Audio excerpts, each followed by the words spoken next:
লণ্ডনৰ বজাৰৰ বাবে সাজু তেজপুৰৰ 7 কুইণ্টেল লেচু।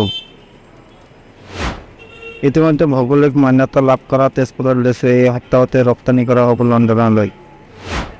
দেশে বিদেশে সমাদৃত তেজপুৰৰ ৰসাল সোৱাদযুক্ত লেচুৰ বজাৰখন দ্ৰুতগতিত সম্প্ৰসাৰিত হোৱা খবৰে মন ভাল লাগিছে তেজপুৰৰ লেচু ব্যৱসায়ীৰ।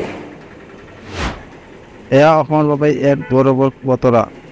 2022 বৰ্ষত মুখ্যমন্ত্ৰী ডক্টৰ হিমন্ত বিশ্ব শৰ্মাই প্ৰধানমন্ত্ৰী মোদীলৈ তেজপুৰৰ লেচু প্ৰেৰণ কৰাৰ পাছত প্ৰধানমন্ত্ৰীও এই লেচু খাই সন্তুষ্ট প্ৰকাশ কৰিছিল।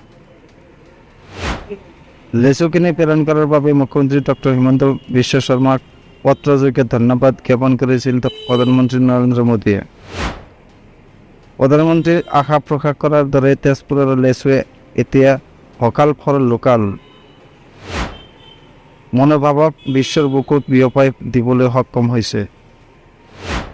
এইবেলি জুন মাহৰ প্ৰথম সপ্তাহতে তেজপুৰৰ লেচু লণ্ডনলৈ ৰপ্তানিৰ বাবে সাজু কৰিছে ব্যৱসায়ীসকলে। ইয়াৰ বাবে প্ৰয়োজনীয় যোগাযোগ অব্যাহত ৰখা স্থানীয় লেচু খেতিয়কৰ। একাংশে শোণিতপুৰ জিলা প্ৰশাসনে এক আলোচনা সম্পন্ন কৰিছে। 2015 চনত তেজপুৰৰ লেচুৱে ভৌগোলিক সংকেত লাভ কৰিছিল ইয়াৰ আঞ্চলিক বৈশিষ্ট্যতাৰ বাবে।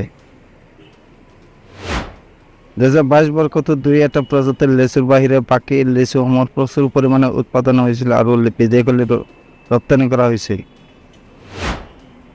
তেজপুৰৰ পৰুৱাৰ 25 বিঘা ভূমিত থকা পুৰণা লেচু বাগানখনৰ লগতে সমীপত আন এখন বৃহৎ লেচু বাগান আছে।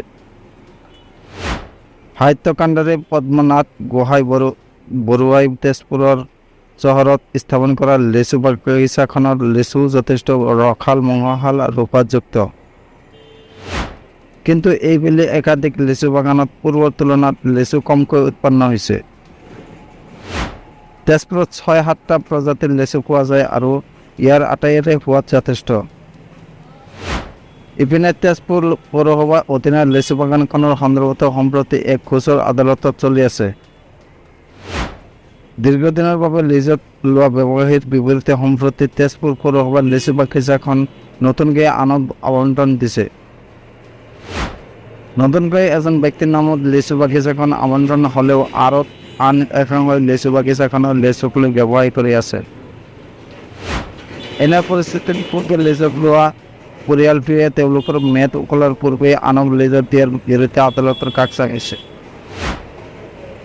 বাগিচাখনৰ লেচু কোনে বিক্ৰী কৰিব অথবা এই লেচু বিক্ৰী কৰিব পৰা হ'বনে নাই তাক লৈও প্ৰশ্ন উত্থাপিত হৈছে। ইয়াৰ মাজতে তেজপুৰৰ পৰা মুঠ 7 কুইণ্টেল লেচু লণ্ডনৰ বজাৰৰ বাবে বিচৰা হৈছে। এনে অৱস্থাত স্থানীয় লেচু ব্যৱসায়ীসকলে সন্মিলিতভাৱে লেচু বিক্ৰীৰ বাবে পৰিকল্পনা গ্ৰহণ কৰিছে।